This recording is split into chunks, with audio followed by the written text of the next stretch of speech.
tous et bienvenue dans ce Manager Café organisé par le campus. C'est le premier de 2020, donc je suis contente de voir que vous êtes au rendez-vous. Vous avez bien raison, parce qu'aujourd'hui, en plus de ça, on accueille un intervenant multicasquette. Celle-là, je l'ai préparée depuis au moins 10 jours.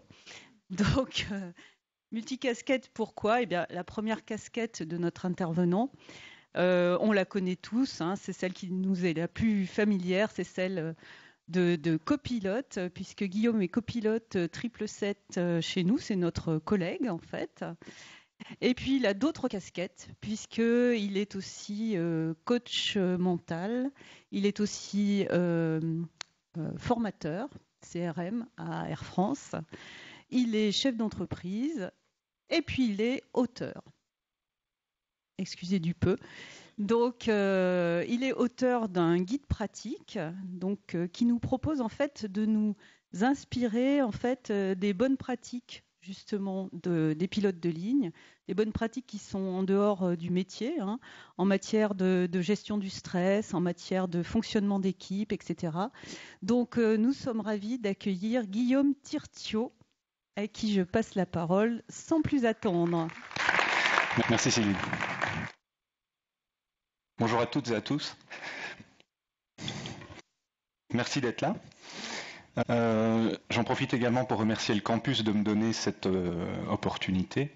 C'est un exercice auquel je me suis prêté de manière un peu régulière ces dernières semaines, mais c'est la première fois que je le fais à l'intérieur d'Air France.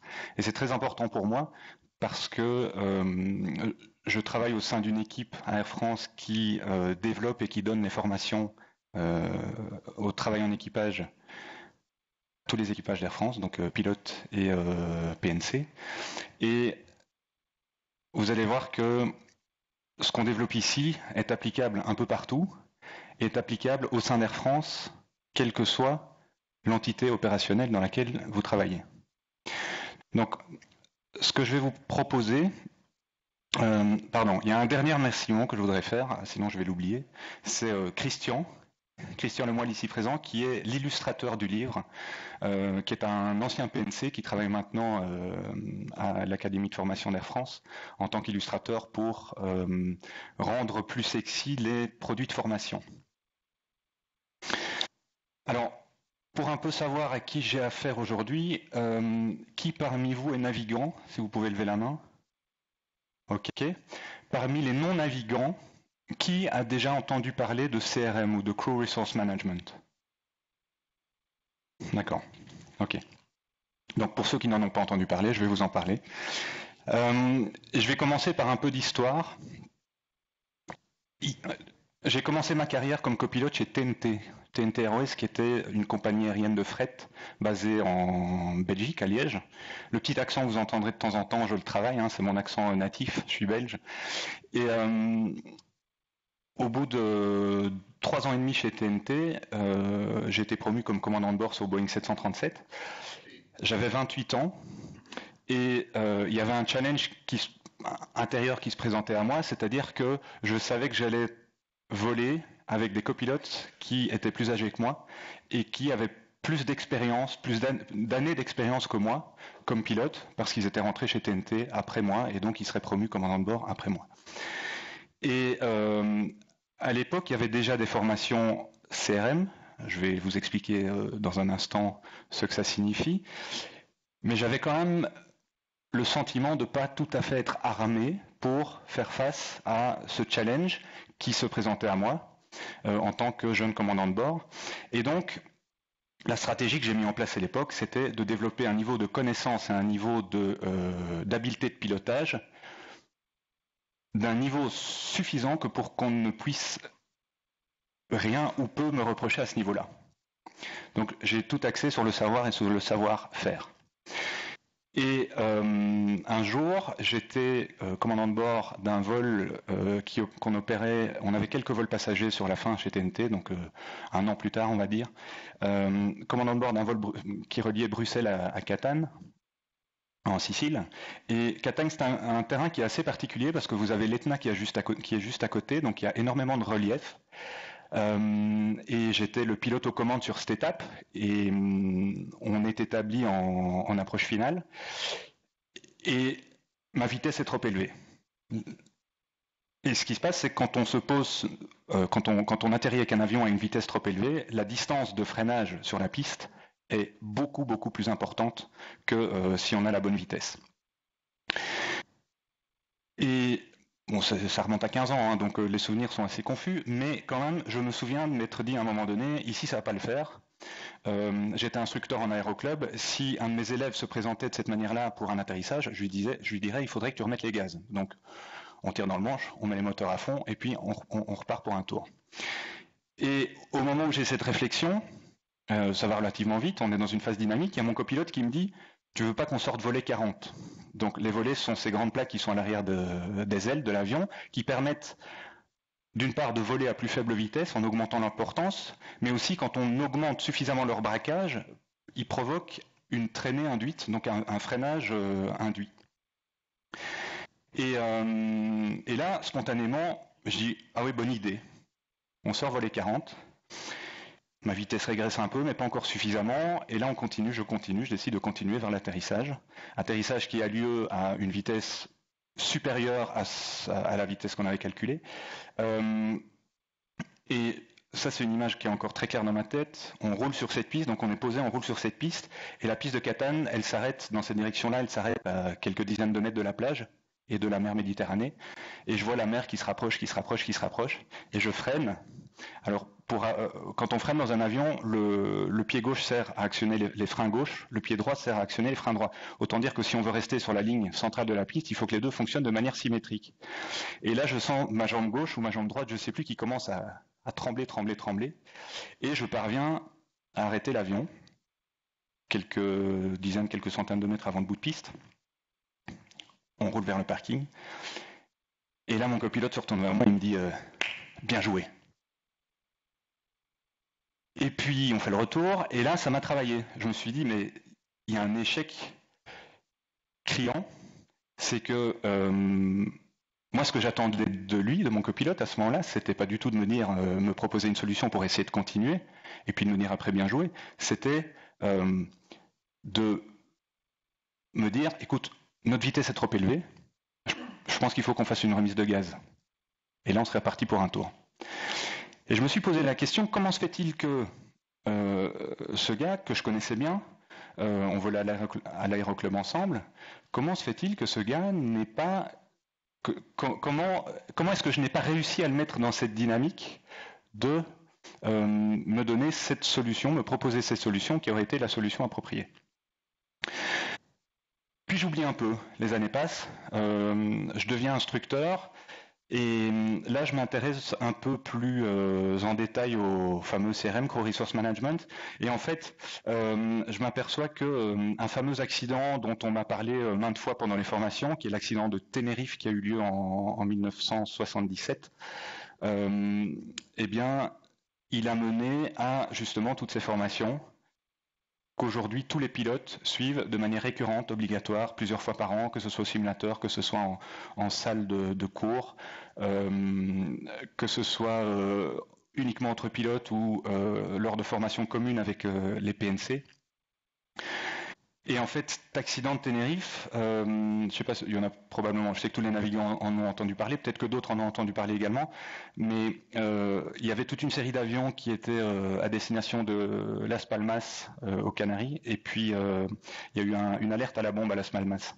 Et donc tous les avions, une partie des avions ont été reroutés vers Los Rodeos, un tout petit terrain. C'était un dimanche, il y avait 2 contrôleurs qui n'avaient pas l'habitude d'avoir autant de trafic, qui avaient l'habitude d'avoir des avions espagnols qui s'exprimaient en espagnol à la radio.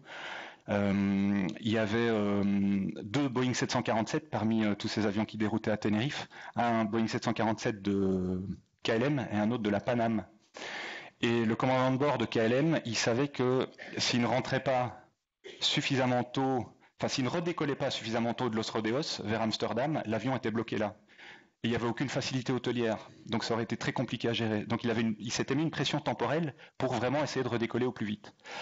Et pour vous la faire courte, au moment où ils sont prêts à partir, il y a du brouillard qui commence à envahir le terrain, Et pendant que l'avion de Paname est en train de remonter la piste, le KLM ne pouvait plus le voir parce qu'ils étaient dans le brouillard. Le KLM décide quand même de décoller sans autorisation. Enfin, il y a un quiproquo au niveau de la radio, dans les cockpits, etc. Et il y a une collision sur la piste. Et c'est l'accident, à ce jour, le plus meurtrier de l'aviation, 583 morts. Il y a eu plein d'autres accidents à cette époque-là. Il y a également eu des études qui ont été menées au simulateur de vol en mettant des équipages dans des situations dans lesquelles on leur mettait un peu, beaucoup de pression par rapport à des équipements en panne, etc. Et il y a notamment eu un accident qui a eu lieu chez United Airlines. Et à partir de là, c'était en 78, United Airlines a dit « Ok, ici ça ne peut pas continuer comme ça, on a une industrie qui subit un nombre de pertes qui est inacceptable. » Et avec la NASA, ils ont mené une étude et ils ont déterminé que les causes de tous les accidents, ou de la plupart des accidents qui avaient eu lieu dans les années précédentes, étaient les mêmes. Focalisation sur des problèmes techniques mineurs, c'est-à-dire que l'avion était tout à fait capable de voler, mais les pilotes se sont tellement focalisés sur la résolution d'un problème qui n'en était pas vraiment un, qu'ils sont allés au crash. Problème de communication, problème de leadership défaillant, avec des membres d'équipage, copilotes, mécaniciens, navigants, qui proposaient des solutions au commandant de bord, mais celui-ci ne voulait pas les écouter. Et donc, United Airlines, en collaboration avec la NASA, a développé dans les années 80 un cursus. Et ce cursus, c'est d'abord appelé le Cockpit Resource Management, parce que ça impliquait les pilotes et les mécaniciens. Et puis, très rapidement, ils se sont rendus compte que les hôtesses servaient à autre chose que de servir du café uniquement. C'était des professionnels de l'aviation qui étaient là pour des raisons de sécurité essentiellement et qui avaient l'habitude de passer du temps dans les avions et qui savaient tout de suite si quelque chose allait ou n'allait pas dans la cabine. Et il fallait les impliquer à la démarche pour que la petite hôtesse qui avait 2 semaines de boîte ose aller trouver le commandant de bord qui était peut-être instructeur, chef pilote, en lui disant « je pense qu'il y a quelque chose qui ne va pas ». Toujours dans l'objectif d'améliorer la sécurité. Alors les conséquences de ces formations CRM, quand elles étaient, en 90, la FAA, l'administration américaine, l'administration fédérale de l'aviation, a rendu ces formations obligatoires aux États-Unis. Et sur les 10 ans qui ont suivi, le risque de mourir en avion a diminué de 86%. Alors ce n'est pas uniquement dû au CRM, il y a eu des améliorations dans la compréhension des phénomènes météorologiques, la fiabilité des avions, etc.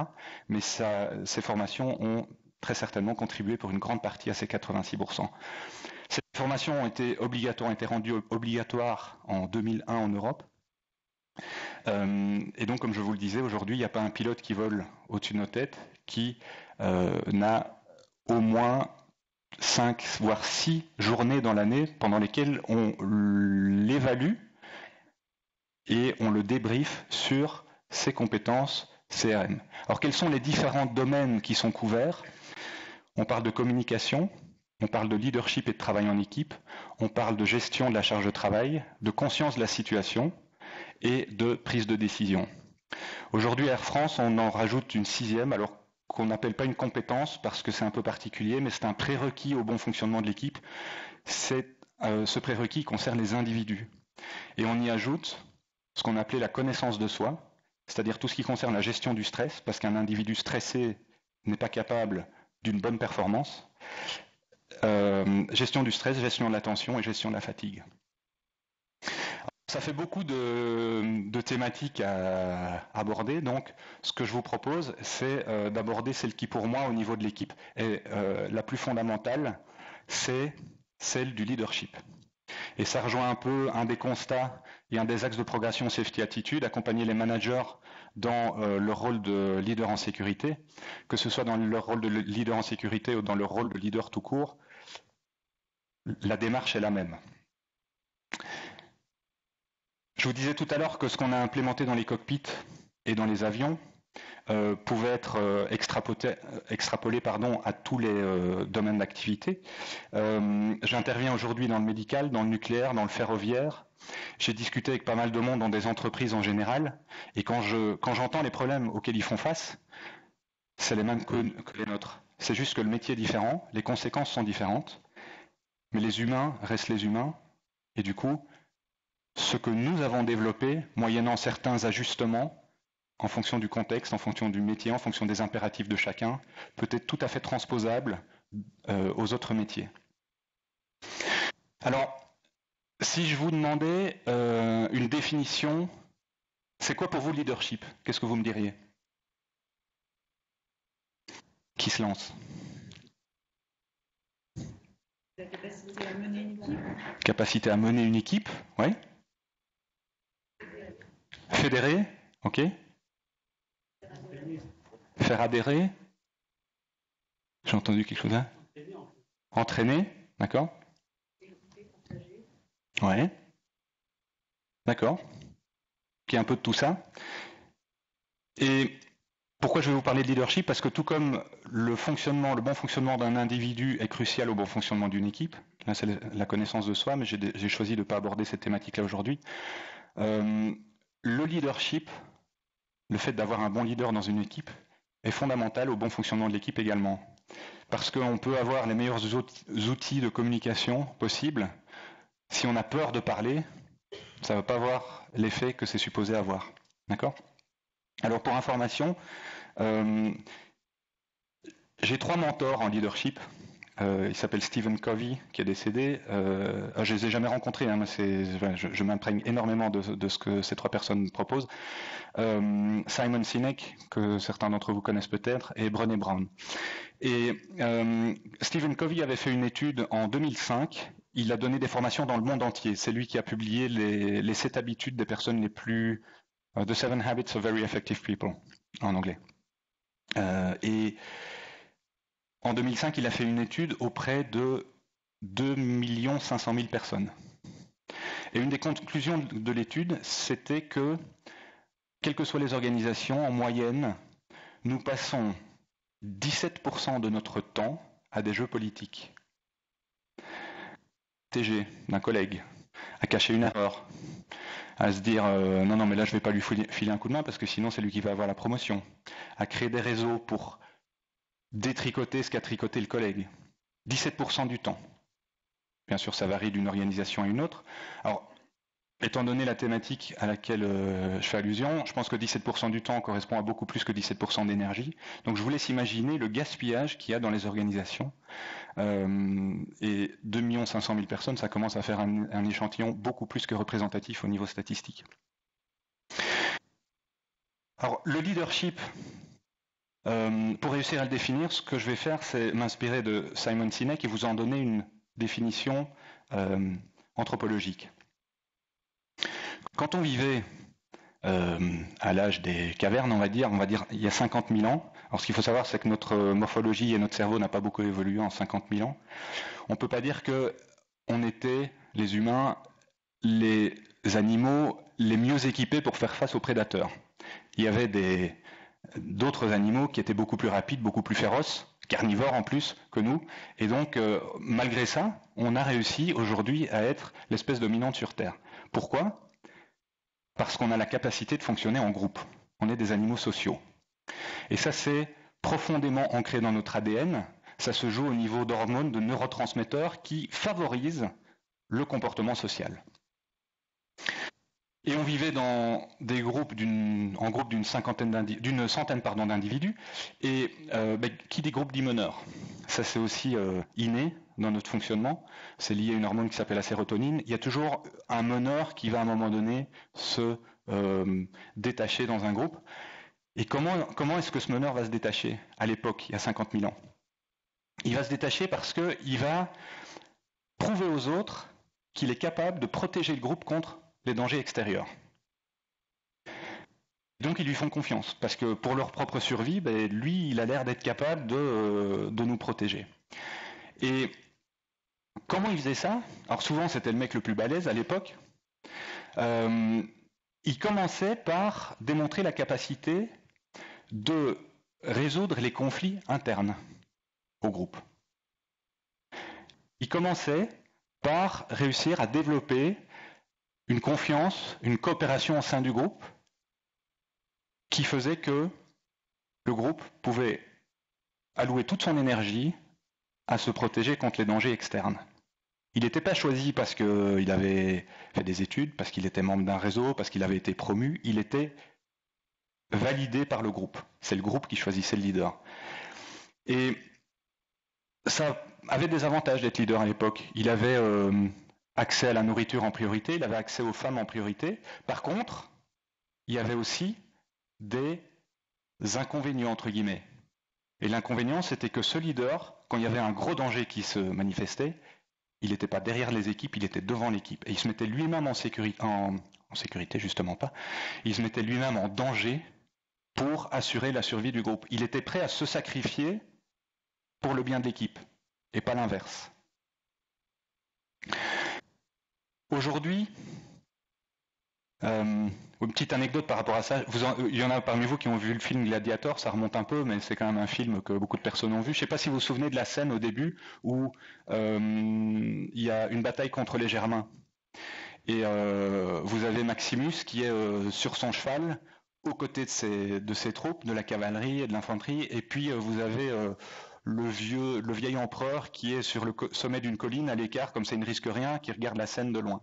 Est-ce que vous pensez que les soldats se battent pour l'empereur ou pour Maximus dans ce cas-là? Pour Maximus. Pourquoi? Parce que Maximus, il a beau être leur général, il est devant eux, sur son cheval, en train de se battre, et il se met en danger pour l'équipe.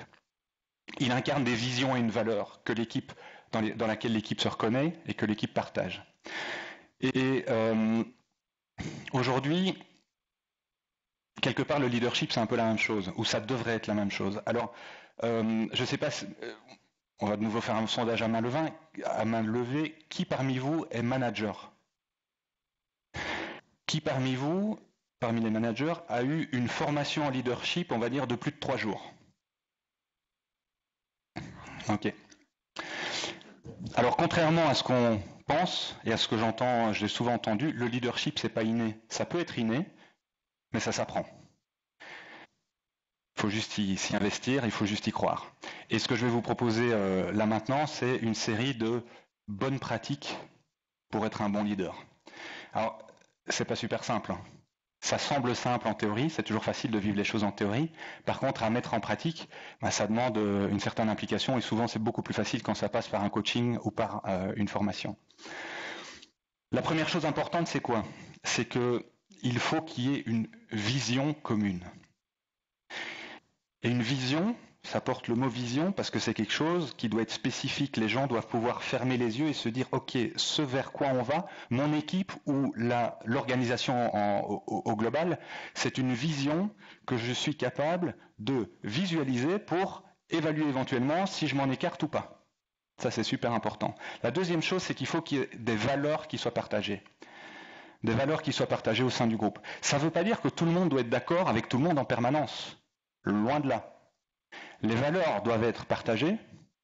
Par contre, un conflit sain qui vise à faire évoluer le débat, c'est quelque chose qu'il faut également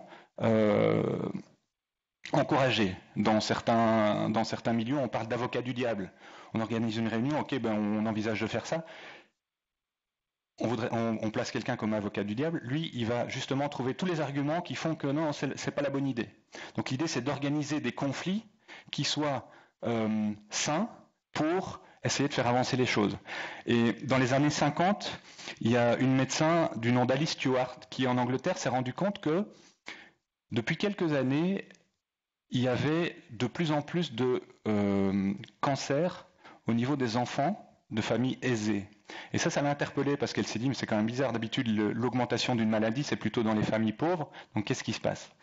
Et elle s'est rendue compte que c'est à cette époque que les rayons X venaient d'être découverts et donc les médecins avaient un nouveau jouet, ça leur permettait de voir à l'intérieur des patients, c'était super confortable pour eux, et donc ils avaient tendance à en abuser également avec des femmes enceintes.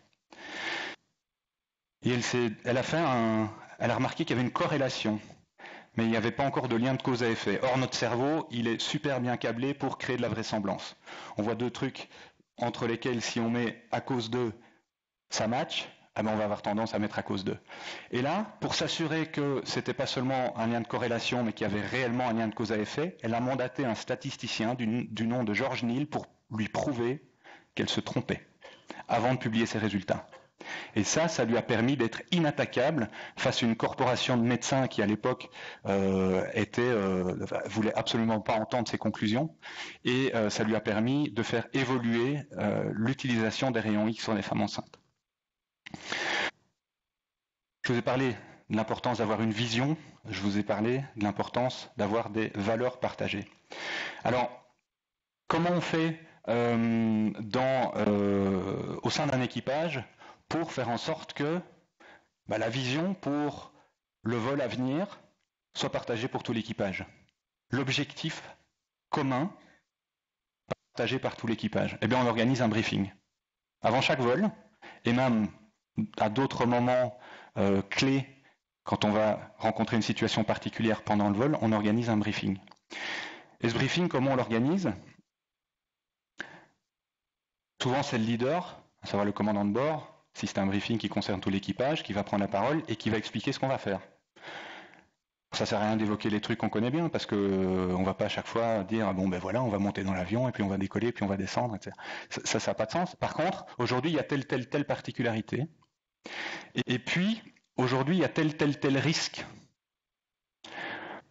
On appelle ça l'approche de la gestion de l'erreur et du risque. Et du coup, face à chaque risque identifié, on va établir a priori une stratégie, un plan B. Si ça se produit, toi tu feras ça, toi tu feras ça, toi tu feras ça. On donne les rôles. Comme ça, si malencontreusement on rencontre cette situation, eh bien, tout le monde sait ce qu'il doit faire, on gagne un temps précieux à ce moment-là. Et souvent, il a été maintenant déterminé que le résultat est très positif. Ensuite, qu'est-ce qu'on fait? Pendant le briefing, donc on a déterminé quelles étaient les particularités, quels étaient les risques et les stratégies pour y faire face, et puis on va s'assurer que tout le monde a bien compris. Est-ce que quelqu'un a des remarques, des suggestions, des questions? On implique tout le monde. Pas du descendant, c'est vraiment on implique toute l'équipe. Parce que c'est super important d'être certain que tout le monde a bien compris. Parce que si quelqu'un n'a pas bien compris, ça va mal se passer derrière. Et puis on s'assure aussi que tout le monde va bien. Et ça c'est quelque chose qui est assez particulier. Quand j'en parle dans le monde médical, ils me disent tout le monde va bien, ça veut dire quoi? Est-ce que tout le monde est en état de réaliser la mission? Si j'ai super mal dormi parce que ma fille était malade et m'a pas laissé fermer l'œil de la nuit, est-ce que c'est vraiment raisonnable que je sois là? Est-ce que c'est vraiment raisonnable que je sois aux commandes de l'avion? Et on pose la question à tout le monde, éventuellement. Est-ce que tout le monde va bien? Alors de nouveau, si le leader s'ouvre en premier, les autres vont s'ouvrir. Par contre, si vous posez la question de manière brute à votre équipe, tout le monde va bien, les gens vont se regarder et puis oui, tout le monde va bien. Ok, on continue, ça n'a pas beaucoup de sens non plus. Donc le briefing, c'est un outil extrêmement puissant. Partager l'objectif commun, envisager les plans B éventuellement en fonction de situations qui pourraient dégénérer, s'assurer que tout le monde a bien compris et prendre les questions, les suggestions en compte et s'assurer que tout le monde au sein de l'équipe est en état de mener à bien la mission. Alors un jour j'ai rencontré une responsable d'un bloc opératoire, une infirmière, qui, au niveau du personnel soignant, avait mis en place un truc génial. Tous les matins, toutes les personnes, toutes les infirmières qui sont sous sa responsabilité doivent, sur un tableau, en face de leur nom, mettre un curseur de 0 à 10 qui dit « Je suis en bon état psychologique et physique pour réaliser, pour mener à bien ma journée de travail. » Et quand elle a commencé à mettre ça en place, tout le monde lui disait non mais t'es complètement malade, ça va, les gens vont en abuser, tu vas pas t'en sortir, parce qu'en fait, après avoir rempli ce tableau, ce qu'elle faisait, c'est que les deux curseurs qui étaient les plus bas, elle leur disait ok, vous rentrez chez vous. Eh bien, c'est en place maintenant depuis, ça doit faire 4 ou 5 ans, et de son propre aveu, il n'y a aucune dérive. Parce que les gens respectent l'état des uns et des autres, ils savent que peut-être un jour ce sera eux qui auront la chance de rentrer chez eux. Et il n'y a eu aucun personnel supplémentaire engagé. Et ça a eu un effet extrêmement positif sur la confiance, la coopération au sein du groupe. Je me rends compte que j'ai oublié de vous donner ma définition du leadership avec tout ça. Avant de passer à quelques autres points. Ma définition du leadership, c'est quoi? C'est faire en sorte que l'équipe se sente suffisamment en sécurité au sein du groupe pour affronter les dangers externes. Alors pour nous, les dangers externes, c'est quoi? C'est la concurrence, c'est les marchés, c'est le prix du carburant qui augmente, c'est le coronavirus. Tout ça, c'est présent autour de nous. Et si on n'est pas suffisamment en sécurité au sein de l'organisation pour pouvoir affronter ces dangers-là, eh bien, et créer suffisamment de coopération, de confiance, d'implication, on va être beaucoup moins performant. Confiance à l'intérieur du groupe pour affronter les dangers externes, tout en étant capable de se mettre en danger pour l'équipe si c'est nécessaire, de se sacrifier pour le bien de l'équipe si c'est nécessaire, et pas l'inverse. Pour paraphraser Idrissa Berkane, c'est mettre son ego au service du projet et pas mettre le projet au service de son ego.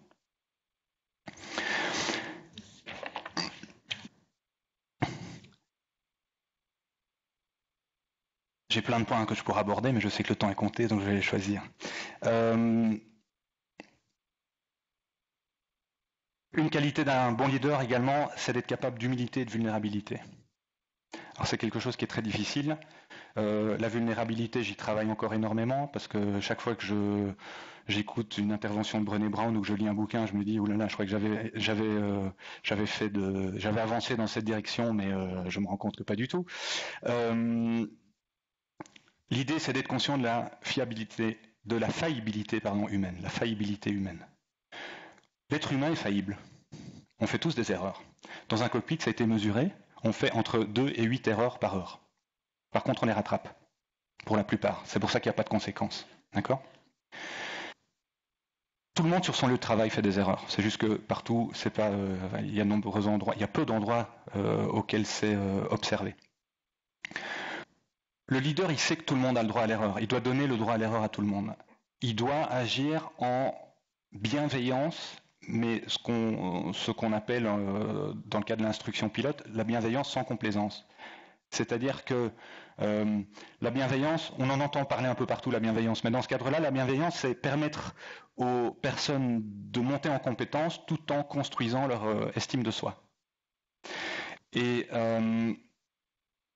c'est très très important dans ce cadre-là de faire la différence entre l'identité et le comportement d'une personne. Imaginez-vous dans une salle de classe où vous avez le professeur qui distribue les copies, on va dire à des enfants de 9-10 ans, et il lui reste une copie à la fin. Qui n'a pas eu sa copie? Il n'y a pas de nom dessus. Vous avez la petite fille dans le fond de la classe qui dit « c'est moi ».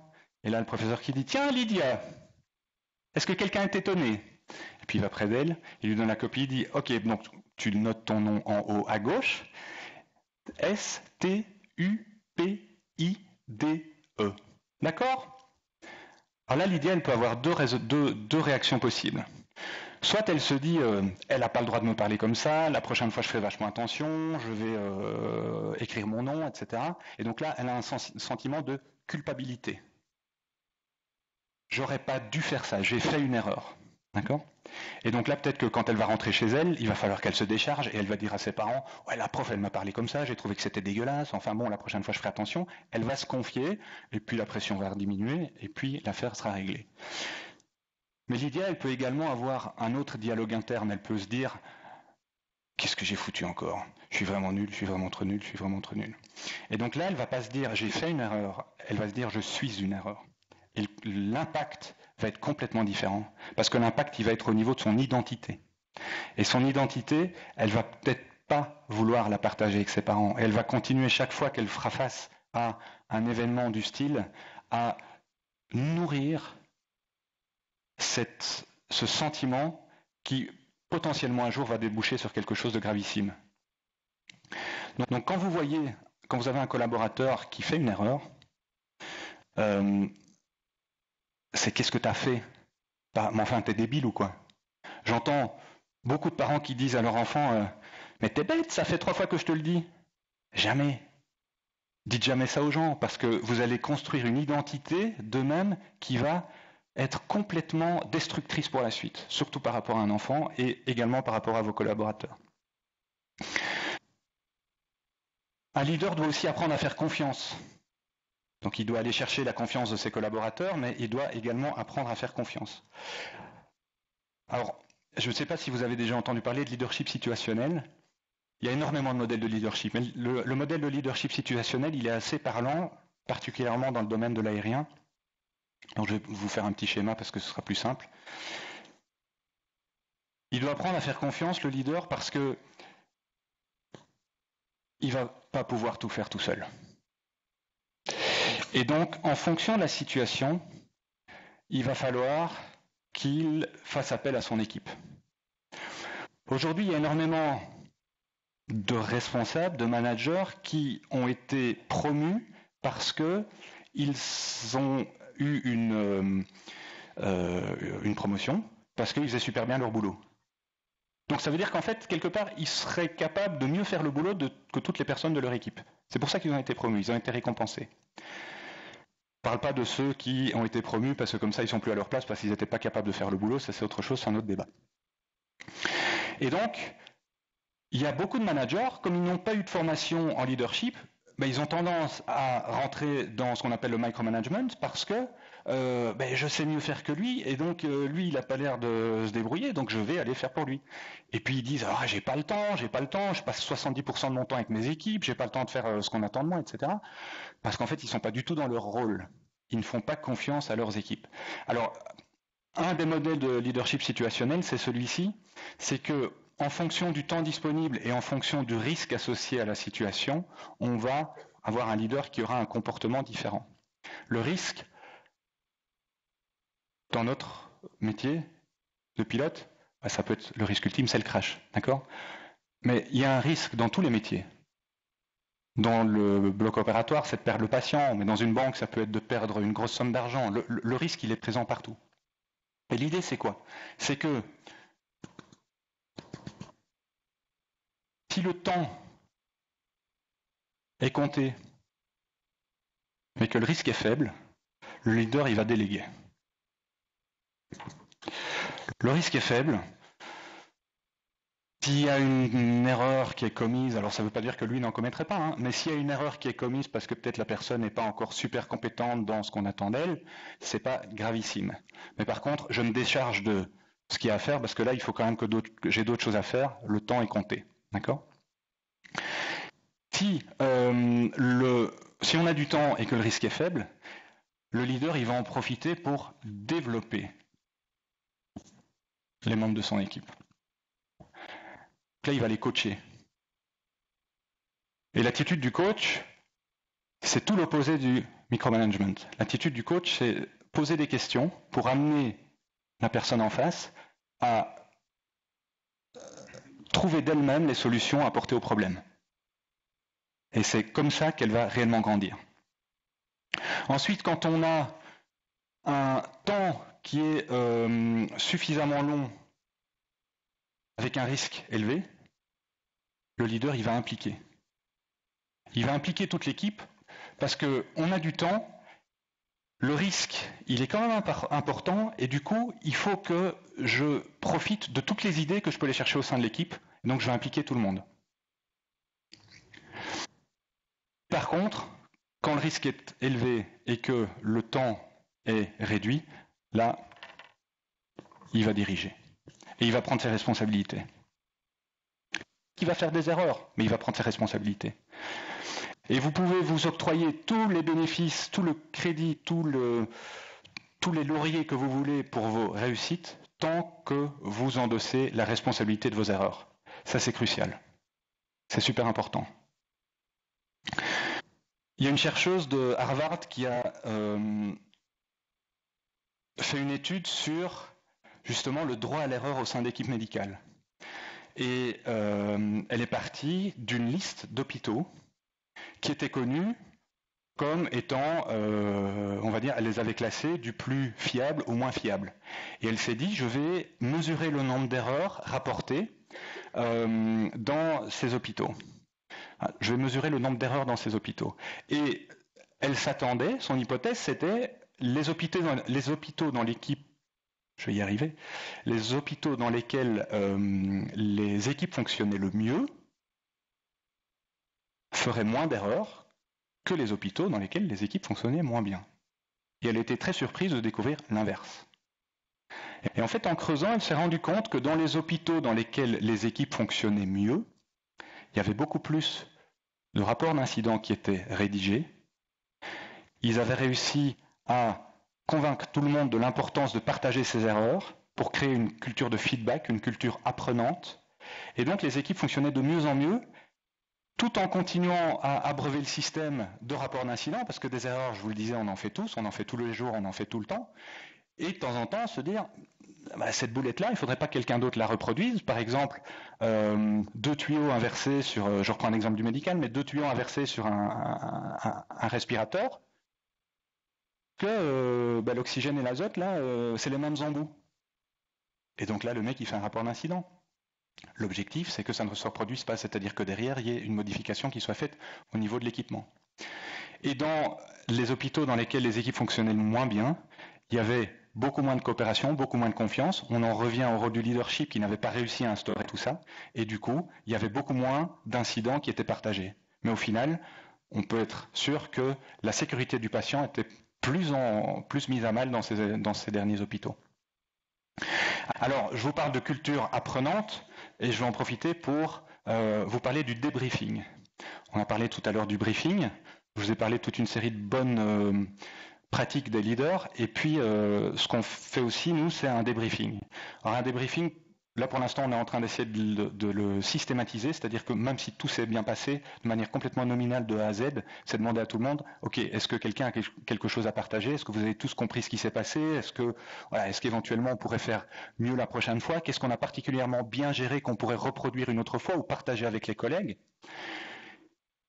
Mais surtout, le débriefing, il est crucial quand il y a eu un événement particulier. Il y a 6 ans maintenant, je pense, j'opérais un vol CDG Brest, et au milieu du vol, on a de la fumée en cabine. Alors là, on a des procédures. Donc le commandant de bord se retourne vers moi, il avait eu un appel d'urgence de la cabine, et il se retourne vers moi, il fumait en cabine. On met le masque oxygène. Et puis on a des procédures auxquelles on est entraîné au simulateur, de manière périodique, tous les 6 mois, à raison de 7 heures par 6 mois. Et lui était le pilote aux commandes, et donc il me dit, OK, dis-leur qu'on continue sur Brest. Il commence à se mettre en descente, donc je passe un message de détresse, et puis je me rends compte qu'on est juste au-dessus de Rennes, donc j'allais lui suggérer, tiens, on n'irait pas à Rennes, et puis il me dit, ah mais dis-leur qu'on va à Rennes, c'est juste là, OK, très bien. Et puis là, j'applique la première partie de la checklist, et je dois lui envoyer, donc on a maintenant des écrans de part et d'autre du cockpit avec toutes les fiches, les cartes routières si vous voulez, et lui il était en train de piloter à la main avec le masque, et donc je dois aller chercher les fiches de Rennes dans mon équipement, dans mon écran, pour lui envoyer, parce qu'il y a un système qui permet de faire un transfert. Et là je suis bloqué. Et je me rends compte que je suis en train de me dire, oh non pas ça, oh non pas ça, oh non pas ça. J'ai fait ce qui était prévu, je me suis équipé, j'ai commencé à appliquer la checklist, et puis là, la tension a un peu relâché, et je me suis rendu compte que je me disais, fumer en cabine, si c'est un feu non maîtrisé, dans 13 minutes, si on n'est pas au sol, on est mort. Ça, c'est statistique. Et j'avais mon cerveau qui tournait en boucle. Et donc, j'étais incapable de faire quoi que ce soit d'autre. Et il a fallu, au bout de quelques, je vais dire 10, 20, 30 secondes, j'avais pas d'outils à l'époque pour me sortir de ce genre de situation. Aujourd'hui, fort heureusement, on en a. Connaissance de soi, gestion du stress. Mais à un moment donné, je me suis dit, ah oui, c'est ça que je dois faire. Et puis, j'étais de nouveau un support efficace pour le commandant de bord. Et ce qu'il faut savoir, c'est que les PNC derrière, ils avaient les cagoules. Alors, je ne sais pas si vous avez déjà vu un PNC équipé d'une cagoule, mais c'est comme si vous mettait un gros scaphandre sur la tête. La cabine était remplie de fumée. Et c'est quand même relativement traumatisant, à la fois pour les passagers, mais aussi pour les PNC. Et donc, ce qu'on a fait à l'arrivée au sol, c'est qu'une fois que le débarquement s'est terminé, avec tout le monde qui nous disait merci, merci, merci, on a proposé au PNC de s'installer dans l'avion et on leur a dit, OK, comment vous avez vécu la situation? On a d'abord soldé l'émotionnel. Là, une hôtesse qui se met à pleurer, une deuxième hôtesse qui se met à pleurer, il y avait 3 hôtesses, et c'était super flippant, machin. Bon, OK, on solde l'émotionnel. De notre côté, moi je dis, moi à un moment donné j'ai complètement bugué, mais maintenant ça va, on peut en parler. Et puis la question subsidiaire, c'était, est-ce que vous avez des questions par rapport à ce qui s'est passé? parce que vous étiez dans la cabine en train d'essayer de gérer la situation au mieux avec les passagers, et puis nous, on était au cockpit en train de poser cet avion le plus rapidement possible. On n'a pas pu beaucoup communiquer sur cet intervalle de temps, une ou deux fois avec le chef de cabine de manière très, très brève. Est-ce que vous avez des questions sur ce qui s'est passé? Et donc là, on a débriefé, ça a mis, je pense, une bonne demi-heure. L'objectif, c'est quoi? C'est que, imaginez que on n'est pas débriefé avec l'équipage, qu'on leur dise ok, bien joué, on est en vie, tout va bien, on rentre chez soi et reposez-vous bien. Il se passe le même incident la semaine suivante s'il y a un membre du personnel de cabine qui n'a pas compris ou mal vécu la situation, son niveau de performance va être vachement plus bas qu'il ne l'était ce jour-là.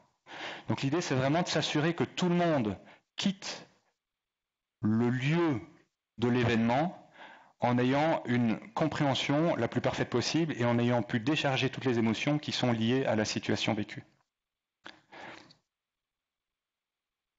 Et puis, on va se poser la question aussi, tiens, par rapport à ce qui s'est passé, alors ici c'était un cas quand même extrême, hein, ça m'est arrivé une fois dans ma carrière, en 20 ans de carrière, mais on va aussi se poser la question, tiens, est-ce que par rapport au vol qu'on a vécu ensemble, est-ce qu'il y a un rapport qu'on doit écrire? Est-ce que ça vaut la peine qu'on partage notre vécu avec d'autres pour que tout le monde puisse apprendre? Et ça, c'est quelque chose qui est assez unique dans l'aviation, au niveau des cockpits, au niveau des cabines, c'est-à-dire que il y a une loi qui nous dit, si vous êtes acteur ou témoin d'une erreur ou d'un événement, vous êtes obligé de faire un rapport, et en contrepartie, vous ne serez jamais attaqué sur base de ce rapport, sauf si on établit qu'il y a négligence, qu'il y a volonté de nuire, etc. Et du coup, on n'a pas de scrupule à écrire je me suis planté, voilà ce qui est arrivé. Je pense que dans cette situation-là, d'autres pourraient se faire avoir, donc je le partage avec vous, comme ça vous pourrez vous en inspirer, ou en tout cas avoir ça dans un coin de votre tête si un jour ça vous arrive. Ça a un effet vachement thérapeutique, parce que tous ces rapports d'incidents, enfin une partie de ces rapports d'incidents, parce qu'il y en a un nombre, je ne sais plus quel est le nom, mais je crois que c'est 1200 par mois au sein d'Air France. L'idée, c'est qu'il y en a une série qui sont publiées sur base trimestrielle dans un magazine qui s'appelle Survol, et Survol PNC pour les PNC. Et puis on lit ce qui est arrivé aux autres. Alors c'est vachement thérapeutique parce qu'on se dit, je suis pas le seul à faire des conneries, d'une part. Et puis d'autre part, tiens, dans cette situation-là, à laquelle j'ai jamais été confronté, qu'est-ce que moi j'aurais fait? Ce que lui a fait, c'est pas mal, donc je le retiens pour la fois suivante. D'accord? Donc ça a une vertu. On parle de culture d'apprentissage dans une organisation. C'est une vertu qui permet vraiment de faire évoluer la culture et les compétences globales de toute l'organisation. Et puis il y a un dernier point que je voudrais aborder avec vous. Un leader doit être capable d'équilibrer son ego. Alors, parfois on entend, il y a deux écoles, il y en a qui disent faut pas d'ego. Moi j'aime bien la notion d'équilibrer son ego, parce que l'ego c'est quand même ce qui nous maintient en vie dans certaines situations où si vraiment on n'est pas d'accord, on dit non je suis pas d'accord parce que ça me va pas. Et il faut qu'on soit capable de faire ça si on sent que psychologiquement ou physiquement on est menacé.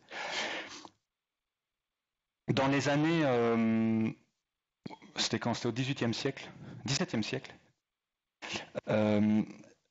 siècle des Lumières. 17e ou 18e?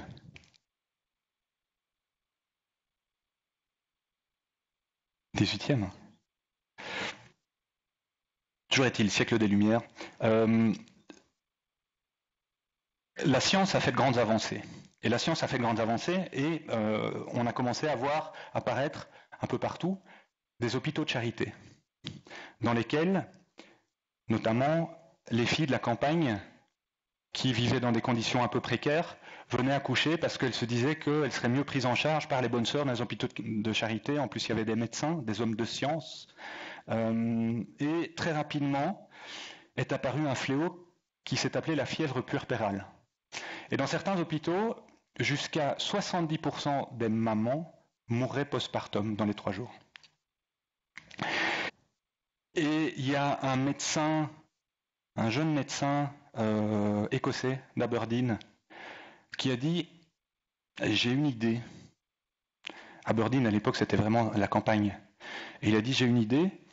Moi, je pense que vous allez disséquer vos cadavres le matin pour essayer de comprendre d'où vient ce mal nouveau, et vous allez accoucher ces filles l'après-midi.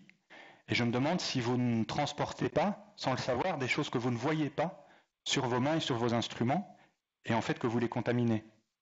Et là, les hommes de science de l'époque lui ont dit écoute, t'es gentil, occupe-toi de tes paysans, et laisse-nous pratiquer notre science.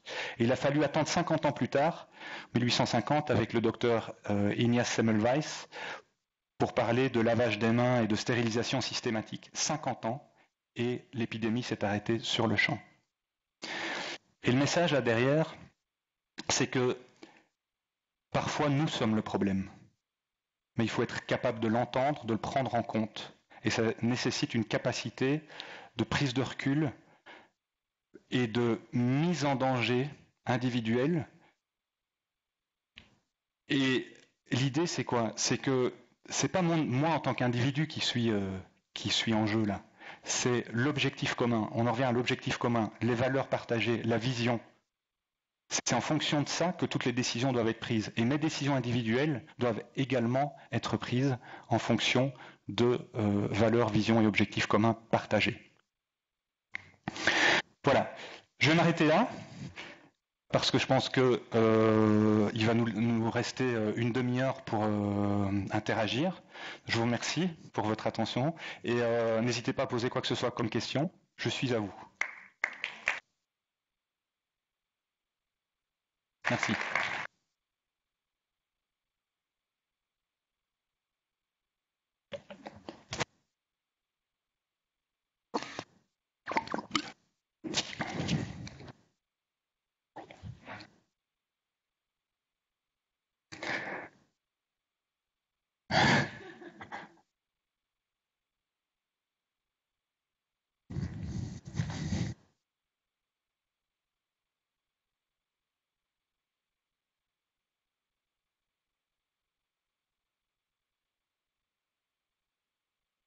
Vous n'avez pas évoqué le contexte particulier aussi de l'aviation qui sont les équipes éphémères en fait. Comment est-ce qu'on arrive à asseoir son leadership sur des équipes qui sont finalement qui ont une durée de vie très très courte? En fait, ça diffère pas vraiment d'un leadership au sein d'une équipe qui est plus longue dans la durée. Par contre, il est d'autant plus important pour une équipe éphémère de s'appuyer sur des outils simples, rapides, tel le briefing, tel le débriefing, tel l'implication des collaborateurs, non seulement en les y invitant, mais en étant cohérent après dans son comportement. Et il y a quelque chose qui nous aide beaucoup en tant qu'équipe éphémère, c'est les procédures. La manière d'opérer un avion, elle est régie par le constructeur de l'avion qui nous dit quand vous arrivez à l'avion, vous devez commencer par faire ceci, ceci, ceci. Et je ne veux pas dire que tout est pris en compte, mais tout ce qui est normal, la plupart de ce qui est normal, situations normales sont prises en compte, et donc on doit respecter les procédures. Beaucoup de situations anormales potentielles sont prises en compte sur base de ce qui s'est passé dans le passé.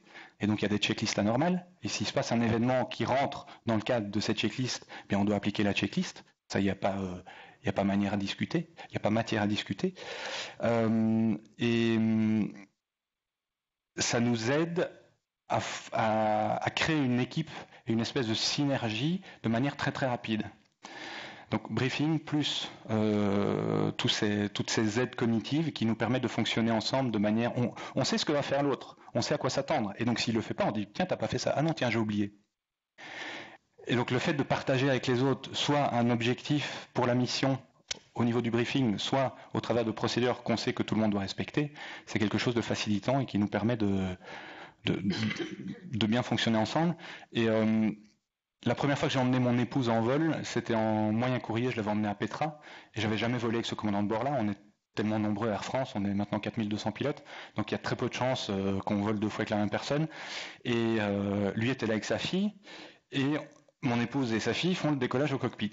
Et puis après, pendant le vol, je vais en cabine 30 secondes pour voir comment ça se passe, parce qu'après elle était en cabine, et elle me dit, mais le commandant de bord, tu le connais bien?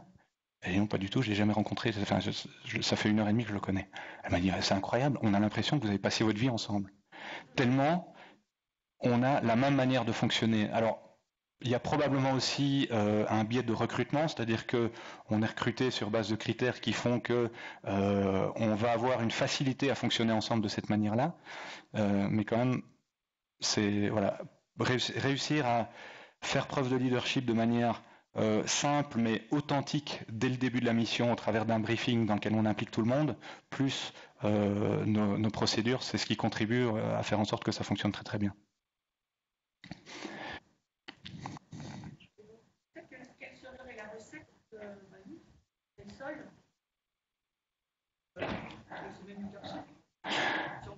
C'est-à-dire en binôme. Dans un service, souvent on a un manager, et puis un adjoint ou un leader. Bien sûr. Alors, ici j'ai abordé de manière sommaire un des aspects du CRM, le leadership. D'accord ? Leadership, en fait, la compétence complète, c'est leadership et travail en équipe. Parce qu'il y a le leader, mais il y a les followers. Dans certaines situations, pour revenir au petit aparté, je réponds à votre question juste après parce que c'est un truc important. Je parlais tout à l'heure du leadership situationnel. Le leader d'une équipe doit aussi être capable, dans certaines situations, de dire « je ne sais pas » ou « j'ai besoin d'aide » et donner les commandes de la résolution de la situation à la personne la plus experte de l'équipe. Ça, c'est quelque chose qui est crucial aussi. Donc, il y a toute une série de...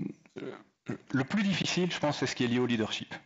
C'est vraiment ce qui est lié au leadership, parce que c'est là qu'on parle de droit à l'erreur, c'est là qu'on parle d'ego, c'est là qu'on parle de reconnaître ses erreurs, c'est là qu'on parle d'accepter sa faillibilité, sa vulnérabilité, etc. Alors, on n'est pas obligé d'aller super loin, mais il y a déjà des petites recettes qui font que, et ça, je pense qu'il y a des livres qui sont distribués, vous pouvez rouvrir tout ce dont j'ai parlé, et en appliquant certaines petites recettes, il n'y a rien de magique, hein. Idéalement, c'est des formations et du coaching pour le leadership.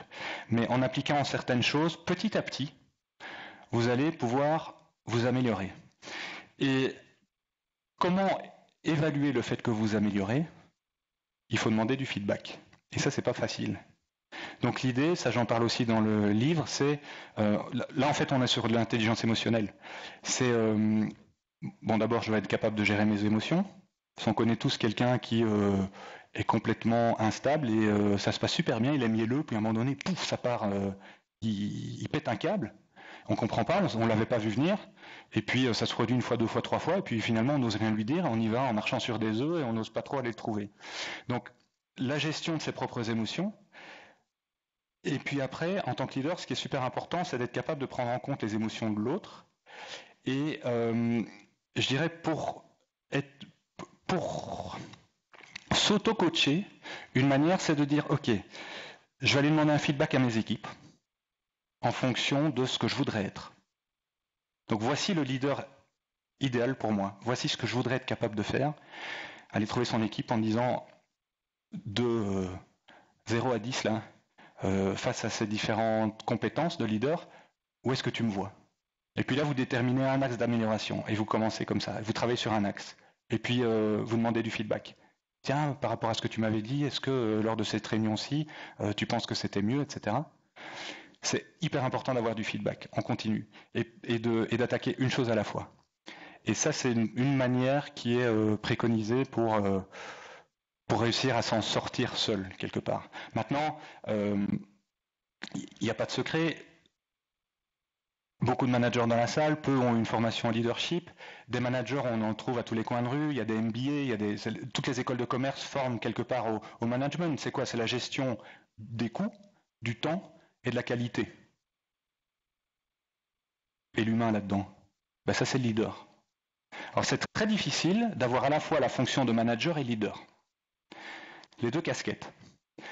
Parce que gérer les coûts, la qualité et le temps, tout en accordant du temps à l'humain, c'est quelque chose qui n'est pas facile. Souvent, on perçoit qu'il y a une antinomie. Alors que ce n'est pas du tout le cas, parce que si on donne du temps de qualité à l'humain, tout le reste va suivre. la performance va s'améliorer. Ça a été prouvé de nombreuses fois. Et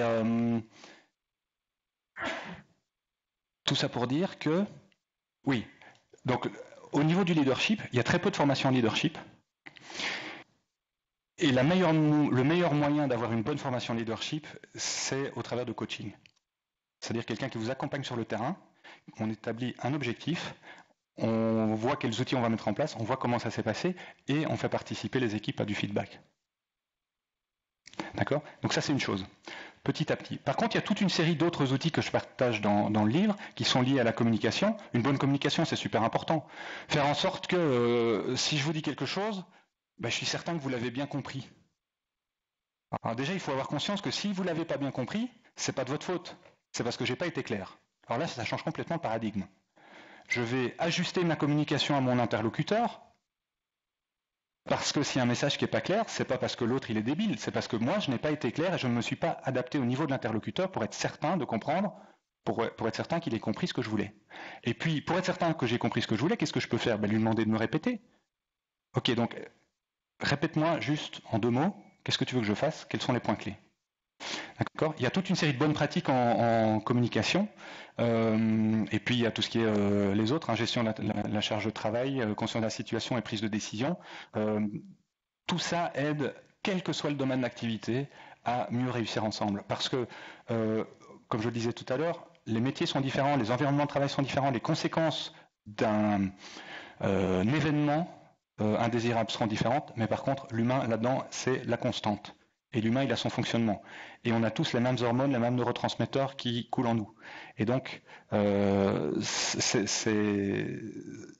principes fonctionnent partout, moyennant parfois certains ajustements, parce que tout le monde n'est pas à 33 000 pieds, tout le monde n'est pas dans une centrale nucléaire, mais tout le monde peut s'en aspirer, je dirais, à 90%. Vous disiez que vous... C'est où Vous disiez qu'il fallait équilibrer l'ego. Oui. À partir de quel moment sait-on qu'il faut équilibrer l'ego ? Tout le temps. Oui. Quelles actions, enfin quel fait en soi vous permet de dire là ça va pas, il faut que je travaille mon ego ? Alors, ce qui est intéressant, c'est que l'ego, on est toujours persuadé que c'est les autres qui en ont trop. Et on est comme ça. On est soumis à toute une série de biais cognitifs. Il y en a 179 ou 189 qui ont été recensés. Et le premier biais cognitif, c'est le biais d'excès de confiance ou le biais d'illusion de performance, qui fait que, quel que soit le domaine auquel on s'intéresse, on est tous, à titre individuel, persuadés d'être meilleurs que les autres. Et ça s'applique aussi à l'ego. C'est-à-dire que on est tous persuadés, moi dans un cockpit, c'est toujours le commandant de bord qui a trop d'ego. D'accord ? Mais le mien, il est là aussi. Et l'idée d'équilibrer son ego, c'est de se dire, il y a toute une série de choses. En fait, une bonne manière d'équilibrer son ego, ou de savoir quand il faut travailler dessus, c'est d'écouter la petite voix dans la tête. Et si à un moment donné, je fais un truc et que je me dis, oulala, faut pas que je me loupe, sinon je vais avoir l'air d'un con, là, il y a mon ego qui est derrière et qui a un peu un frein à ma performance. D'accord ? Par contre, si je me dis, tiens, c'est plus compliqué que d'habitude, je suis pas familier de cette situation, donc je vais demander de l'aide, ça veut dire que j'ai réussi à équilibrer mon ego. Parce que j'ai réussi à exprimer le fait que je ne savais pas. Et ça, c'est pas facile. C'est se mettre un peu, c'est dévoiler, on parlait de vulnérabilité, c'est dévoiler sa vulnérabilité. Ça, je ne sais pas faire, est-ce qu'il y a quelqu'un qui peut m'aider ? Il y a toute une série comme ça de situations dans lesquelles on peut se projeter et dans lesquelles l'ego vous fera avoir une réaction, donc dialogue interne du style ça va te retomber sur le coin de la tête, fais pas ça, tant pis, laisse-le à tes collaborateurs, il y en a bien qui va s'en charger, ou alors on a le courage de dire bon, ça c'est pas facile, ok, mais on va s'y atteler parce que c'est important. Et éventuellement on va impliquer les autres. C'est compliqué dans une situation comme on a à faire, un peu on a à faire face tous les jours. C'est très compliqué. Ouais, c'est compliqué parce qu'en fait, d'une part on n'est pas formé et d'autre part ça nécessite de l'entraînement. Et c'est comme pour tout. Un joueur de tennis professionnel, il n'a pas lu son manuel de tennis la veille. D'accord ? Il s'entraîne pendant des heures, et à un moment donné, le coup droit, il sort tout seul, tout comme il faut. Et ici, c'est exactement la même chose. Toutes ces pratiques que je propose dans mon bouquin et qu'on met en œuvre, on n'est pas encore parfait, loin de là, hein, il y a encore beaucoup de choses qui sont en chantier, mais c'est vraiment vers ça qu'il faudrait tendre. Eh bien, il faut les entraîner en situation nominale. Il faut les entraîner en situation nominale. J'ai été confronté à ça dans le monde médical où ils ont transformé CRM en Crisis Resource Management. C'est des outils pour gérer des crises. Et alors, les premières fois que je faisais de la simulation en santé avec eux, ils me disaient ouais, regardez, on a fait un scénario de crise et tout pour appliquer vos outils. Je dis ouais, ok, mais les outils, ils les ont déjà vus avant. Non, mais on va leur en parler juste avant la séance et puis ils vont les mettre en pratique. Je dis c'est comme ça que ça marche. Il faut d'abord qu'en situation nominale, quand il n'y a pas de stress, ils s'entraînent à appliquer ce genre d'outils, à écouter leur dialogue interne. Et puis, grâce à ça, quand ils feront face à une situation qui sera plus compliquée à gérer, ça va pas être aussi beau que ça le serait en situation nominale, parce qu'ils ne seront pas aussi performants, mais ce sera suffisant pour faire en sorte de garder la situation sous contrôle. C'est ça qu'on cherche. De l'entraînement, il n'y a que ça, la pratique.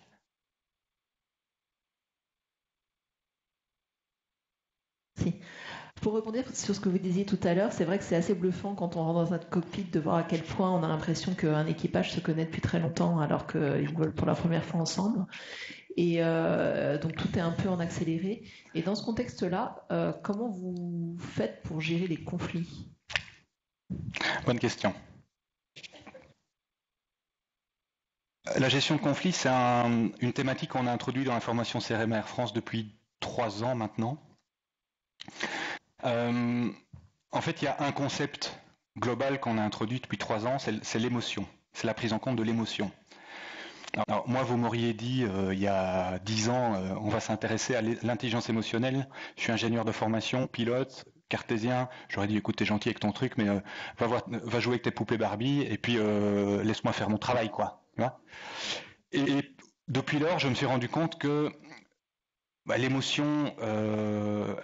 si elle est toujours là après des millions d'années d'évolution, c'est qu'elle a une utilité, parce que la nature ne fait rien sans rien.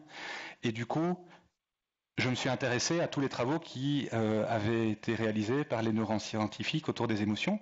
Et par exemple, une décision est toujours précédée d'une émotion. C'est pas le rationnel qui va guider une décision, c'est l'émotionnel qui va guider la décision. Le rationnel, il vient derrière pour nous rassurer sur le fait qu'on a pris la bonne décision, et pour rassurer les autres. Il a été aujourd'hui prouvé que dans 90 à 95% des cas, les fusions-acquisitions de multinationales sont décidées sur des critères émotionnels. C'est pas le rationnel. D'accord ? Donc on a introduit tout ça il y a maintenant 3 ans. C'est reçu avec plus ou moins d'engouement par les gens en fonction de leurs affinités, en fonction de ce à quoi ils ont été confrontés avant. Hein, parce que moi, je me souviens d'un épisode, comme si c'était hier. Donc, un épisode, un souvenir que vous avez, s'il est très très fort, ça veut dire que le contexte émotionnel, le marqueur émotionnel associé était très très fort également. Ça a été prouvé. Et j'avais 10 ans, j'étais dans un collège en Angleterre, en internat, et j'avais 5 Nigérians, dont un faisait une tête de plus que moi, qui m'avait coincé dans un coin et qui voulait ma peau. Et donc j'ai cavalé, je suis allé dans le bureau du directeur, et j'ai dit, il se passe ça. Il m'a dit, boys don't cry, show them you're strong. Dehors. Attends, mais non, mais moi je suis pas capable d'y aller. Et donc, les émotions, depuis des années, on nous dit, faut les cacher, faut les mettre sous le tapis, etc. Enfin, c'est un truc, c'est sale, il faut pas en parler. Et on se rend compte depuis quelques années que c'est super important parce que ça guide plein de choix. Et ça guide notamment le fait qu'on rentre en conflit ou pas. Et donc, je parlais tout à l'heure de l'intelligence émotionnelle. La première étape de l'intelligence émotionnelle, c'est réussir à canaliser ma propre émotion, à la reconnaître et à la canaliser. Et à pas le prendre personnellement. À pas se dire, l'autre a un problème avec moi parce que c'est en train de partir en sucette, mais c'est lui qui a un truc qui, de son côté, il y a un besoin non satisfait. Donc il faut absolument que moi, je réussisse à rester zen, et puis après, je vais m'adresser à lui en disant, tiens, tu m'as l'air d'être en colère. Et là, tout de suite, ça va le calmer. Parce qu'il est validé dans l'état dans lequel il est. Or, tous autant qu'on est, on veut être compris. C'est notre plus grande aspiration. On veut être compris, on veut être reconnu pour ce qu'on est. Par contre, si on commence à ce moment-là à dire bon, enfin, pourquoi tu te mets dans cet état-là, il n'y a quand même pas de quoi se mettre dans cet état-là, etc., là c'est mort, parce que ça va partir dans une escalade. Ok. Et les conflits sont très peu nombreux dans les cockpits.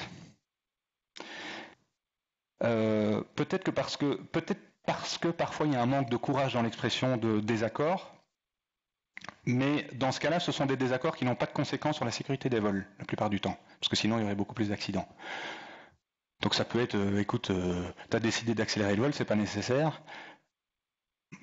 Bon, je vais m'asseoir dessus parce que si on commence à en discuter, ça va peut-être créer un climat tendu pendant tout le vol. On est parti pendant 8 heures là, donc bon, il veut accélérer, il accélère quoi. Ça n'a pas d'impact sur la sécurité du vol. Par contre, si je me retrouve dans une situation dans laquelle ça a un impact sur la sécurité du vol, ben, je vais exprimer mon opinion en utilisant des outils qui, dans 80% du temps des situations, parce que rien n'est infaillible, en utilisant des outils qui ne vont pas mener au conflit.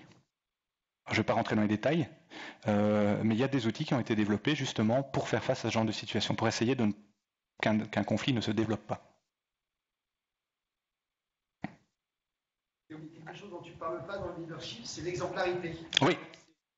C'est une des premières bases du... Il est là. En fait, j'en ai coché quelques-uns. L'honnêteté, l'exemplarité. Être transparent dans les décisions. Se comporter comme on annonce aux autres qu'on voudrait qu'ils se comportent, c'est ultra important.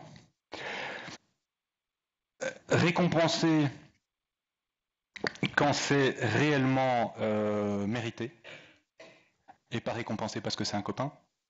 On dit toujours qu'un compliment, ça doit arriver au bon moment, ça doit être spécifique. Donc pas un truc du genre ah, c'était super ce que tu as fait, ça veut rien dire. Quoi? Qu'est-ce qui était super? Et ça doit être mérité. D'accord? Donc il y a toute une série de petites subtilités qui font que, au travers de l'exemplarité et au travers de l'honnêteté, un leader va aussi susciter la confiance de ses collaborateurs, donc ils vont se sentir en sécurité et donc la coopération va s'améliorer et donc, j'en ai parlé tout à l'heure, on va pouvoir affronter les dangers externes, etc., etc.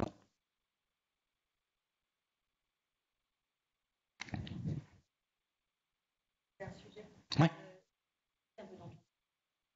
De protéger l'équipe des dangers externes.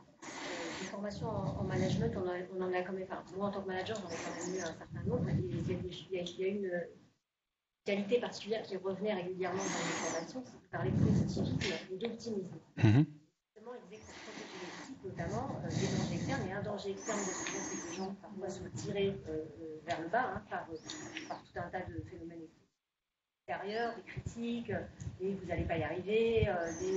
Ça, c'est des dangers internes.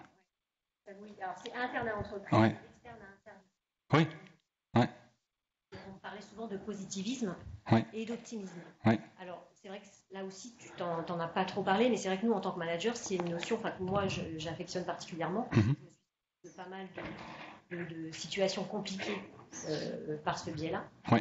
C'est volontaire que tu en parles pas ou... Non, pas du tout. Non. Alors il ne faut pas être dans l'optimisme à outrance, le truc, tout le monde il est beau, tout le monde est gentil, parce que ça marche pas. À un moment donné, ça se retourne contre vous. Par contre, je suis un hyper fervent du positivisme et à différents égards. Donc, on parlait tout à l'heure du dialogue interne. Si vous vous répétez en permanence, je vais pas y arriver, c'est sûr vous y arriverez pas. D'accord ? La méthode Coué, ça fonctionne pas à 100% non plus. C'est-à-dire, je vais y arriver. Si vous êtes persuadé que vous allez faire un saut en longueur de 20 mètres, ça va pas marcher non plus. D'accord ? Vous pouvez vous le dire autant que vous voulez. Par contre, avoir un positivisme, faire preuve d'un positivisme raisonné en fonction d'objectifs réalisables, même s'ils sont quand même challenging, mais réalisables, ça c'est super important pour emmener toute l'équipe. Tu as entièrement raison.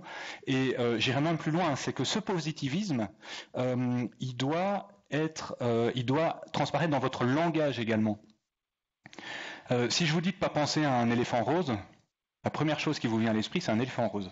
D'accord ? Donc si je vous dis, surtout dans un environnement dans lequel c'est un peu dynamique parce que y a une situation à gérer, pose pas le stylo sur la table, vous allez capter quoi? Stylo et table, feutre et table, d'accord? Et donc vous ne saurez pas s'il a dit, mais il m'a dit quoi? Pose pas ou et donc finalement peut-être que vous allez le faire. D'autre part, on me dit ce que je dois pas faire, mais qu'est-ce que je dois faire? J'en fais quoi de ce feutre? Parce que je ne vais pas le poser sur la table, mais j'en fais quoi? Tandis que si vous dites spécifiquement mets le feutre dans ta poche, ok, ben la personne sait précisément ce qu'elle doit faire. Donc le positivisme, c'est une attitude, mais c'est aussi une manière de s'adresser aux gens. Si vous dites à un enfant ne va pas jouer sur la route, il doit créer une image mentale de lui sur la route pour comprendre la phrase, et puis cette image, elle est dans sa tête. Alors comment l'en enlever? C'est compliqué. Peut-être mettre une grosse croix dessus, mais c'est pas facile. Par contre, si vous lui dites reste sur le trottoir, il n'y a même pas d'image de lui sur la route dans sa tête. Donc il va probablement, de nouveau c'est pas infaillible, mais il va probablement avoir beaucoup moins d'idées d'aller jouer sur la route. C'est valable dans toutes les situations. J'ai vu ça dans des blocs opératoires un nombre de fois avec il y a pas mal de bruit, il y a la ventilation, parfois ils mettent de la musique, et puis il y a un médecin qui dit à une infirmière un truc, une négation, elle n'entend pas la négation parce que c'est dynamique ou parce qu'il y a du bruit, et boum, elle fait l'inverse de ce qu'il voulait. Et puis alors, derrière, je vous dis pas, la gestion de conflit. Ça répond à ta question? Ouais. Peut-être juste une dernière question avant de clôturer.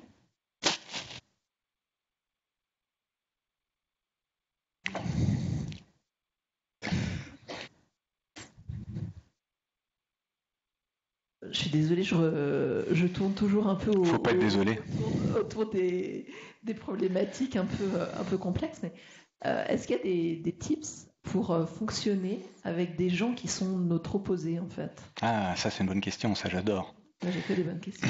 Alors, très rapidement, parce que c'est un sujet qui est vaste et que j'affectionne particulièrement. Vous avez tous entendu parler des couleurs, rouge, jaune, vert, bleu. Ok. Pour moi, c'est poubelle. On peut augmenter le nombre de cases. On fait un énéagramme. Ou alors le fameux MBTI. 16 cases. Pour moi, on ne peut pas mettre des gens dans des cases. Pourquoi? Parce qu'à un moment donné, on va vous dire, non, mais de fait, il a plutôt la dominance comme ça, mais de temps en temps, il est plutôt comme ça. Ouais, mais il est où? Il est un peu dans les deux. Mais à ce moment-là, ça ne marche pas. Et il y a un modèle qui a été développé en PNL, en programmation neurolinguistique, dans les années maintenant 80, qui s'appelle les métaprogrammes. Et ça, il y a très peu de communication et de publications sur les métaprogrammes. Pourquoi? Parce que les formateurs qui donnent des formations sur les métaprogrammes se font payer une fortune et ils gardent un peu le truc sous le coude. Et c'est très simple en termes de concept. Par contre, en termes d'utilisation, après, de nouveau, c'est comme tout, c'est l'entraînement. On en a parlé tout à l'heure. Il faut pratiquer. Moi, quand j'ai découvert les métaprogrammes, j'ai commencé à essayer de les repérer un par un. Et puis après, dans des conversations avec des gens. Mais comment ça marche? Un métaprogramme, c'est une manière de voir le monde.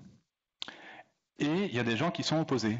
Il y a des gens qui vont voir le plus simple qu'on entend toujours, la bouteille à moitié vide, et d'autres qui vont voir la bouteille à moitié pleine. Ça veut dire quoi?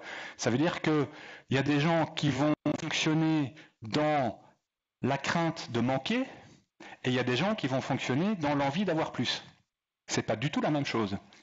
Et si vous dites à quelqu'un qui a peur de manquer, non mais faites ça comme ça vous en aurez plus, lui ça va pas lui parler. Il va dire mais je m'en fous.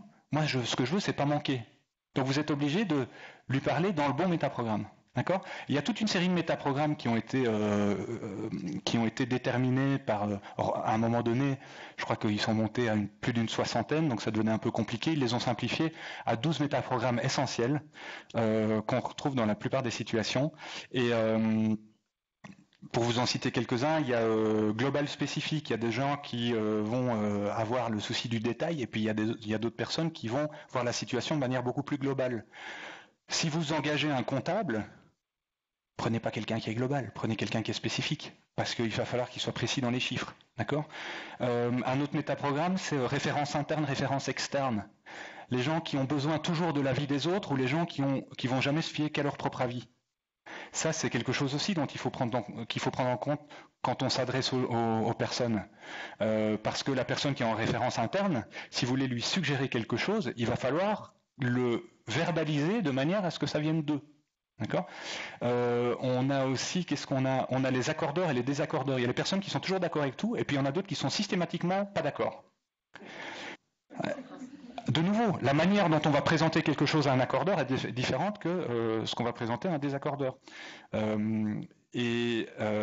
les métaprogrammes varient en fonction du contexte dans lequel on se trouve. Donc, à la maison, on ne va pas avoir les mêmes qu'au boulot, qu'au club de sport, etc. Mais bon, a priori, ici, on est plutôt dans un cadre professionnel, donc ils vont être relativement constants. Et pour la petite histoire, un jour, j'étais en vol avec une commandante de bord et très rapidement, je vois, elle est désaccordeuse. Mais là, c'est le truc. Parfois, il y a un curseur. Hein, elle est plutôt désaccordeuse, mais elle était vraiment quasi à l'extrême. Et à un moment donné, je m'amusais à lui faire les suggestions de l'opposé de ce que je voulais pour obtenir ce que je voulais. Alors, ça, c'est comment fonctionner avec des gens qui sont différents. Si vous avez des gens qui sortent du même moule dans une même équipe, quelque part, vous perdez en diversité, ça ne va pas vous mener très loin. Donc, idéalement, ce qu'il faut, c'est avoir des gens qui ont des métaprogrammes différents. Mais aujourd'hui, il y a très peu de personnes qui sont formées à évaluer les métaprogrammes des gens. C'est difficile des fois de ne pas être dans la norme. Bien sûr. Ah oui, mais on déteste être hors de la norme. Ah oui, oui, oui. Ah, mais on déteste être hors de la norme. Oui, mais quand on est soi-même hors de la norme, oui. C'est à gérer, oui. Mais en même temps, c'est... Exactement. Oui, tout à fait.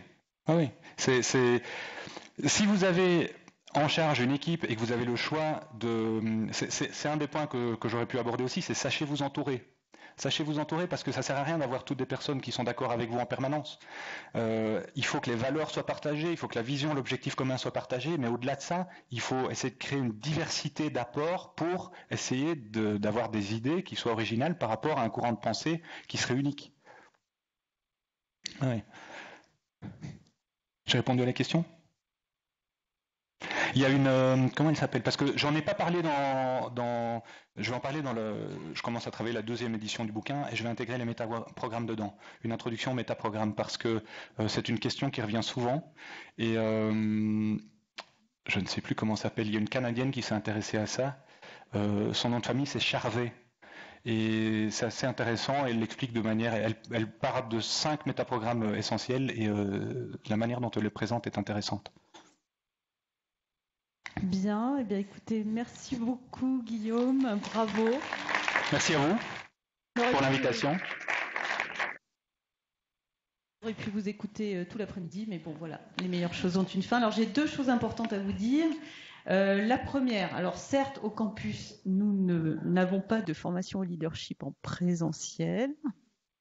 Mais nous avons des contenus sur le leadership dans My Learning. Hein, vous savez, c'est notre Bible. Donc, si vous êtes intéressé pour avoir des documents, des vidéos, et aussi on a des petits extraits des livres dont Guillaume a parlé dans une plateforme qui s'appelle Get Abstract. Donc, vous allez dans My Learning et puis vous tapez Get Abstract et vous allez avoir des résumés de livres. Et ça, c'est extrêmement... intéressant. Si on n'a pas beaucoup de temps pour lire parfois des gros bouquins, voilà. Donc il y a plein de choses sur le leadership. La deuxième chose que je voulais vous dire, donc c'est bonne nouvelle. Nous avons le livre de Guillaume, donc tout ce dont il ne nous a pas parlé, plus tout ce qu'il nous a exposé aujourd'hui. Donc voilà, le livre est là. Ronan vous le montre. Alors soyez civiques. Merci d'en prendre un par personne parce que voilà, notre nombre est limité. Et sur ce, je vous souhaite une bonne après-midi. Merci beaucoup.